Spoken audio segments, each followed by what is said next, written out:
Le mouvement Inamahoro, Femmes et filles pour la paix et la sécurité, dénonce les décisions de l'administrateur de la commune Mabaï qui soulèvent plusieurs préoccupations sur les droits des femmes et l'égalité des sexes.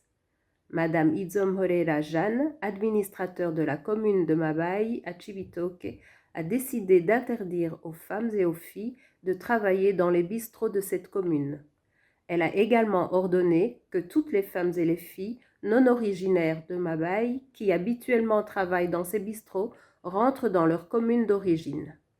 La mesure de l'administrateur comporte également une restriction d'accès au cabaret pour les femmes et les filles après 19h30, sauf en compagnie de leurs époux. Le mouvement Inamahoro considère que ces mesures portent atteinte aux droits fondamentaux des femmes et peuvent avoir des conséquences négatives sur la société dans son ensemble en renforçant des inégalités de genre, en violation des lois nationales et internationales que le Burundi a ratifiées. En effet, la Constitution du Burundi ainsi que les instruments régionaux et internationaux auxquels le Burundi a souscrit consacrent les droits humains universels tels que l'égalité, la non-discrimination, la liberté de mouvement et le droit au travail. Au niveau interne, la Constitution de la République du Burundi prévoit en ses articles 13 et 22 le droit à la non-discrimination. L'article 13 dispose en effet que tous les Burundais sont égaux en mérite et en dignité. Tous les citoyens jouissent des mêmes droits et ont droit à la même protection de la loi. Aucun Burundais ne sera exclu de la vie sociale, économique et politique de la nation du fait de sa race, de sa langue, de sa religion, de son sexe ou de son origine ethnique. L'article 22 de la même loi suprême du Burundi abonde dans le même sens en soulignant les droits fondamentaux de l'individu et du citoyen.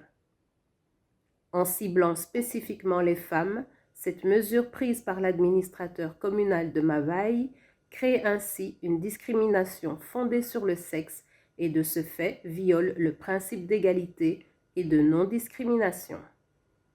De plus, le fait de chasser de Mabaï toutes les femmes non originaires de la commune viole le prescrit de l'article 33 de la Constitution qui dispose que tous les citoyens burundais ont le droit de circuler et de s'établir librement n'importe où sur le territoire national, ainsi que de le quitter et d'y revenir.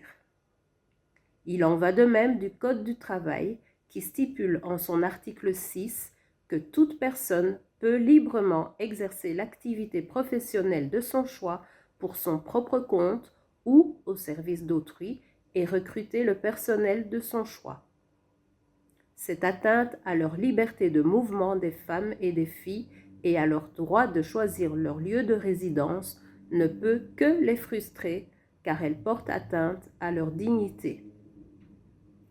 Au niveau international, plusieurs lois et conventions internationales interdisent la discrimination des femmes.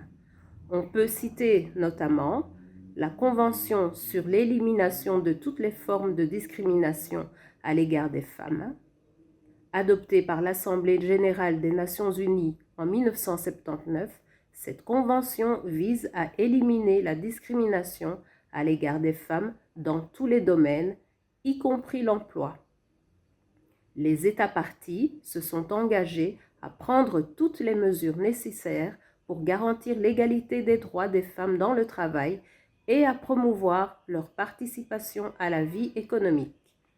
Pour sa part, l'OIT a adopté plusieurs conventions qui abordent la discrimination au travail. Par exemple, la Convention numéro 100 sur l'égalité de rémunération et la Convention numéro 111 sur la discrimination dans l'emploi et la profession visent à garantir l'égalité des chances et de traitement entre les hommes et les femmes sur le lieu de travail. Le pacte international relatif aux droits économiques, sociaux et culturels, adopté en 1966, garantit également le droit à un travail décent et à des conditions de travail équitables pour tous, sans distinction de sexe. Tous ces instruments juridiques obligent les États à respecter, à protéger et à réaliser les droits des femmes, et leur non-respect constitue une violation des engagements internationaux pris par ces États. Au-delà de la violation flagrante des lois nationales et conventions internationales, cette mesure de l'administrateur de Mabaï comporte des conséquences économiques et sociales non négligeables pour les femmes et les filles, notamment la perte de revenus, la précarité de la vie et l'exclusion sociale, sans oublier l'impact négatif que cela exerce sur le développement durable et inclusif de la nation. L'égalité de genre et l'interdiction de la discrimination devraient être toujours prises en compte pour s'assurer que le droit et la responsabilité des citoyens sont toujours équitablement partagés. Au vu de ce qui précède, le mouvement Inamahoro appelle les autorités hiérarchiques à annuler la décision de l'administrateur de Mabaï pour laisser les femmes et filles travailler et vivre librement. Le mouvement Inamahoro appelle le gouvernement au respect des droits fondamentaux de tous. Les décisions doivent être prises dans le respect des droits fondamentaux des femmes et des filles, tels que garantis par la Constitution du Burundi et les conventions internationales sur les droits humains. Il est essentiel de garantir la liberté de travail et d'expression pour tous les citoyens. Le mouvement Inamahoro rappelle qu'il est toujours primordial de mettre en avant des politiques qui favorisent l'égalité des sexes, la libre circulation, l'accès au travail, le respect de la vie privée et la protection des droits humains pour tous sans discrimination.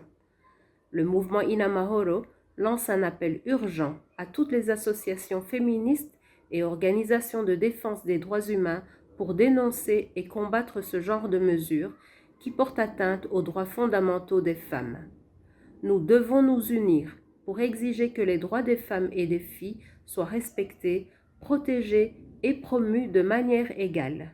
Nous ne devons pas permettre que des mesures discriminatoires et répressives deviennent la norme dans nos sociétés, car ce n'est pas la première fois que des administrateurs des communes prennent de telles mesures.